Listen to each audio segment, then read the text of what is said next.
الرحمن الرحيم. زه خپلو خویندو ته هم دا خبرې کوم، زه د خپلو ځوانانو وروڼو ته هم کوم، که د مدرسې ځوان دی، که د دوکان دی، که د فیسبوک د دنیا سره ډېره نږدېوالی دی، او که هغه د کوم کرکټ د میدان دی او کرکټشي شوقي او عاشق دی، د دې ټولو ته دا خبره کوم. واورئ ځوانان د اسلامي او د کفري یعنې د هرې ټولنې دپاره داسې حیثیت لري لکه د ملا اډوکې، او د چا چې د ملا اډوکې خراب شو بس دا خراب شو. د دې وجې نه کفار زمونږ دشمنان هغه رالګېږي او زمونږ ځوانان د جومات او د مدرسې او د عالم نه لرې باسي.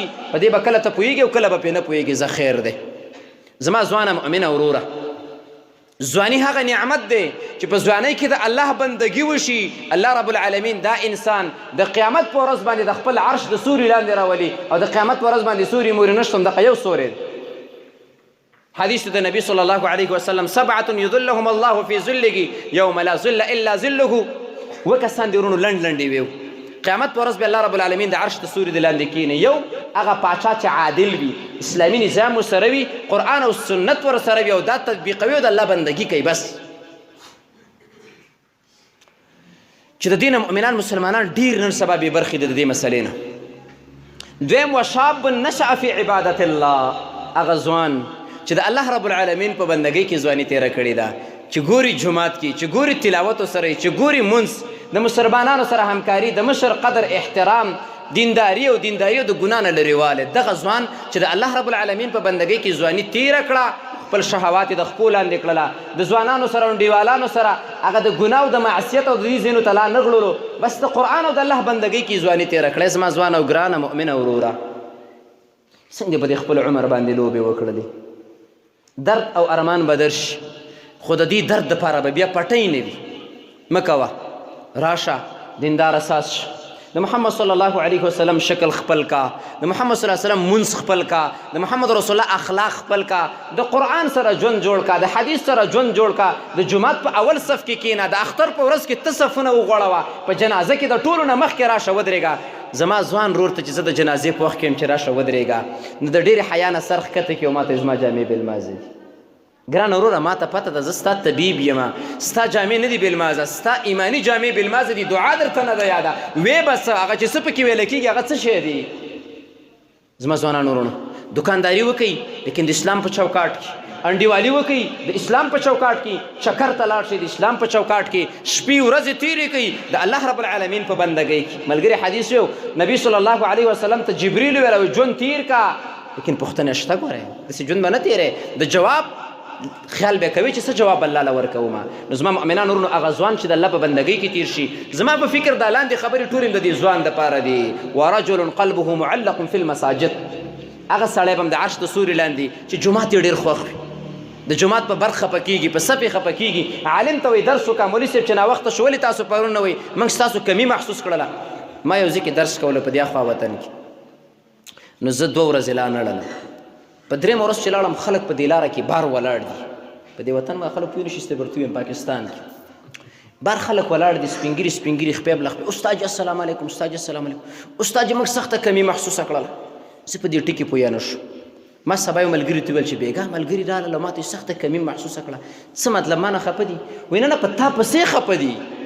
زما ځوانه وروره، باید چې ته د جومات د برق فکر وکړې، د درس فکر وکړې، د لسپیکر فکر وکړې، د جومات د میلمه فکر وکړې، د دې جومات قدر یې تاسې قدر. داسې ځوان به الله رب العالمین خپل د کوټې لاندې سوري دې ته بیا راغواړي.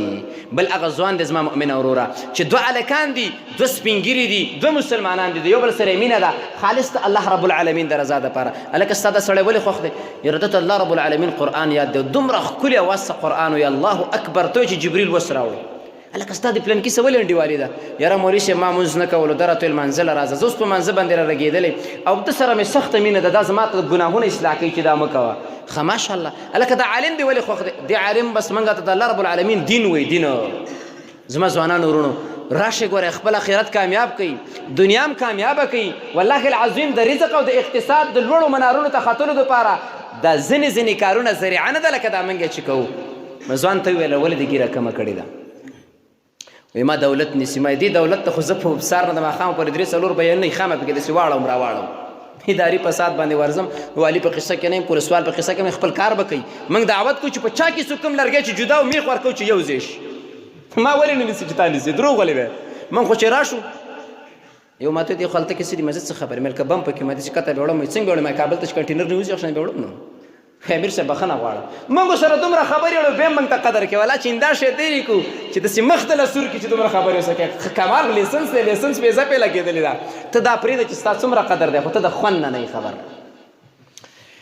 الله اکبر ورونو بس الله ته راشي الله ته الله رب العالمین ته راشي بل هغه سړی دی ورجل دعته امرأة ذات منصب وجمال فقال إني أخاف الله ای زما ځوانانو ورونو په فیسبوک کې ګرځو داسې تلیفوني نمره پیدا کړو چې موږ سره ګپ ولګوي الله اکبر د تلیفون کړنګ مو چې بیا به کومه پیغله یو زنګ را کړی دا خبره مې ورته بېدبي ښکاره کېږي لیکن د ځوانانو نه پوښتنو کې ضرورت شته که نشته نه مخامخ یو ښځه راله والعیاذ بالله الله د ټولو مؤمنانو جنکو حفاظت وکړه یا الله الله د دې ځوانانو حفاظت وکړه الله په خپله دشمنۍ کې مه راوله جنۍ درته مخامخ راشي مالداره ده کور یې خپل دی ګاړی خپل دی پیسې خپلې درکوي خرچم دله درکوي وایي زما سره د الله رب العالمین دشمني وکړه دا ځوان ورته وایي اني اخاف الله زما رب العالمین زما څومره قدر کړی سترګې لاسونه بدن الله ماله ایمان را کړی زه به په کومو سترګو باندې الله به ما ته ګوري او زه به تا ته لاس اچوم نه ګرانې خورجانې ته زما مؤمنه خور یې بس زما نه اخواشه او د بل چا سره هم دا ګناه ونه کړي دا کمال دی ورونو دا د الله توفیق ده چې د چا سینې ته ورته او دا بدبختي ده په یوه چانه کې ودرېږه او په بله کې ودرېږه یوې ته کاغذ درته وه بلې ته کاغذ درته وه یو تلیفون نمره ګوره او بله ګوره په دې غوږونو کې شیونه ورکړه او په ګڼټو زما دا ورور خبرې کوي چې دې تپوس وکړم د ترورۍ څه دې خبرې کولې وینا د خپلې خور څه دې کولې وینا د پلار څه دې کولې وینا قرآن دې اورېده وینا نو څه شی بس امیر صاحب چا څه مې لږ کاو الله اکبر په کوم کار مبتلا یې زما ګرانه وروره مه کوه داسې زما مؤمنه وروره ځوانه راشه او د ګناهونو په مخ کې وه اني اخاف الله او بل هغه سړی انسان چې صدقه وکړي او پټ په پټه باندې وکړي ځوانه دم تا سره تعلق لري د دې جومات خدمت کوه او بل زما مؤمنانو ورونو هغه انسان دی ورجل ذکر الله خالیا ففاضت عیناه ځوانه څومره په بړق بړق خاندي ځوانه څومره کاږه کاږه تصویران دې ایستلي دي په څومره انډیوالانو دې لاس اړولی دی دا ته او دا زه تا د شپې په تور څادر کې تا د شپې په توره لوپټه کې تا د شپې د دې تور پکول تر لاندې رب العالمین ته کومه اوښکه تویه کړې ده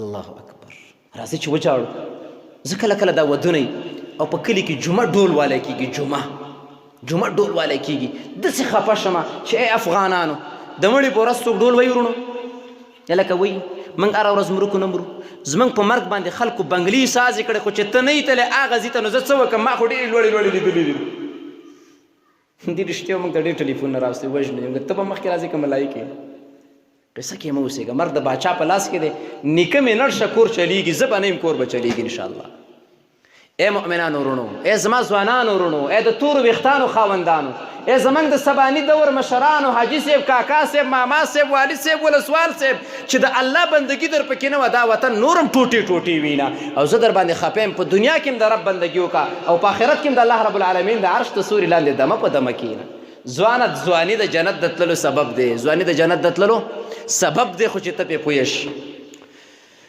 الله اکبر ته به وایې ما ته کاغذ ایښودی بس خبره ختمه ځوانه ته به وایې چې زه خو مزې کوم اسامه ابن زید رضی الله تعالی عنه صحابي دی محمد صلی الله علیه وسلم چې کله دا د الله عظیم نعمت زموږ نه ځي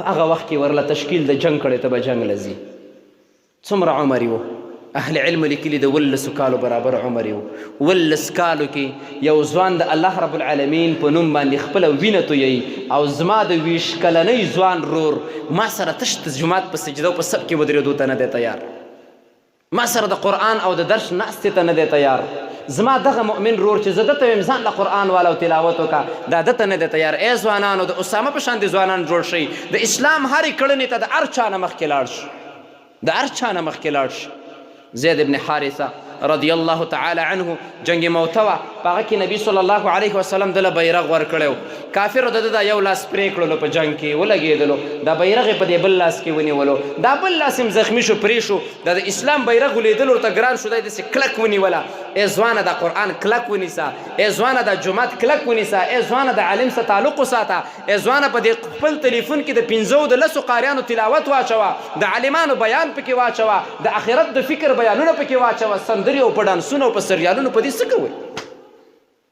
هغه ځوان هغه په سینې پورې دا نیولې ده او فرمایي تقریبا د ده عمر هم کم و، داسې ډېر عمر یې نه و. جعفر ابن ابي طالب رضی الله تعالی عنه بارک عبدالله ابن عمر فرمایي رضی الله تعالی عنه وایي کله چې دا شهید شلو د 80 نه زیات زخمونه یې په بدن باندې وو. ځوانانو خلکو خپل بدن تیکه تیکه کړلو، سورې سورې یې کړو، غلبیل غلبیل یې کړو په دې خاطر باندې چې رب رحمان راضي شي. والله العظیم چې د الله نوم نه وي دې خلکو ځان نه خوږولو. راشي تندي الله ته ولګوئ، راشي د دې اوښکو نه څاڅکي وارته وئ، راشي په تلیفون کې تلاوت وارته وئ، راشي د دې سب په اول سر کې کښېنئ. تاسو په موږ باندې ډېر ګران وئ، تاسو خپل هم داسې بې قدره نه وئ، تاسو په علماو هم بې قدره نه وئ. خو زه په تا څه وکړم چې تا سره زر راغستې زما خور او د پوزې او د غوږ په ځای ډیران ترته ونی، نو زه به د خور سره جنګ کومه که نه څه. علماو ته مې هم دا وینا ده. ورونو تاسو ګورئ اخرت ته نږدې وخت دی نومونه مشهور دي، موږ ته خلک وهابیان وایي، سلفیان وایي، غیر مقلدین راته وایي. اوس مو دوه نومونه نور ګټلي، یو خوارج او بل تکفیریان. قصه کې مه اوسېږه، دا خو خبرې دي چې زیږې وکړې رانه اخوا دې خوا ډزې بیا به محمد رسول الله او الله رب العالمین دا به خامخا وایي. نو دا خبره مې عالمانو داعیانو ته د ای داعیانو ای زما علماو ډېر په احترام سره ډېر ستاسو په قدر سره د دې ولس د آخرت فکر وکړي. دا ولس د الله سره جوړ کړي. زمونږ تنظیم دې کم وي، زمونږ ډله دې کمه وي، موږ دې کم یو، موږ دې بدرنګه یو، زمونږ په اجتماع کې دې هېڅوک هم نه وي، لیکن خبره به د چا د الله په طریقه د چا د محمد رسول الله خپل او د ولس د کامیابۍ په خاطر باندې. ما د دعوت کتاب کتلو، دعوت څه ته وایي؟ د الله دین د محمد رسول الله په طریقه خپل او د ناس خلکو د آخرت د کامیابۍ په خاطر ویلو ته دعوت وایي. د دې نه اخوا چټیان ځوانان علما خپل کوي، علماو له بړه کې ځای ورکوي. دا علما به سهار له تاسو دپاره د الله په مخ کې ګویي کوي چې دا ځوان منځګزاره ځوان محمد بن القاسم دم په 19 کاله کې راغلی، سند او هندوستان یې فتح کړی دی او زه دا په 22 کلنۍ کې د الله بندګۍ ته نه یم تیار. دغه شانتې زما ورونو هغه ځوانان چې په دین کې عمر تېرېږي هغه څوک دي؟ د دې سپین رومیال نه داسې واله او داسې راځه. طالب چېرته غټېږي؟ وایي جومات کې. طالب څه وایي؟ قرآن. طالب چې مولا شي قرآن، طالب چې مولا شي حدیث. ګیره توره وه، سپین استازی د قدر ډکې لګېدلی دی. الله رب العالمین دې خاتمه نه خرابوي. الله په دې ژبه باندې ستا د دین توفیق راکړه. الله په دې بدن کې ستا مینه واچوه. الله دې مؤمنانو کې د خپل ځان دپاره مینه پیدا کړه. الله رب العالمین ټول امت مسلمه کې خیر او عافیت واچوه. قرآن او د سنت سره مینه پیدا کړه. الله په علماو کې خیر واچوه. الله منبر کې محراب کې خیر واچوه. یا الله الله رب العالمین موږ د ګناهونو سره کرکه لرو. زه قانع زما دا ورونه په دې قانع شو چې دا ګناه خو ډېر بد شی دی. زما دا ورونه په دې قانع شو چې د الله مینه ډېره قدردانه ده. یا الله اوس ورته په دې زړه کې ځای کړه. یا الله الله رب العالمین دې ستاسو دا کلی نورم آباد کړي. الله دې په تاسو کې د دین مینه پیدا کړي. بس مشران راغلي دي، شیخ صاحب به ختم کوي. وصلی الله تعالی علی خیر خلقه محمد و آله و صحبه اجمعین. واته مې لټه مې زیات واغستل، معذرت غواړم.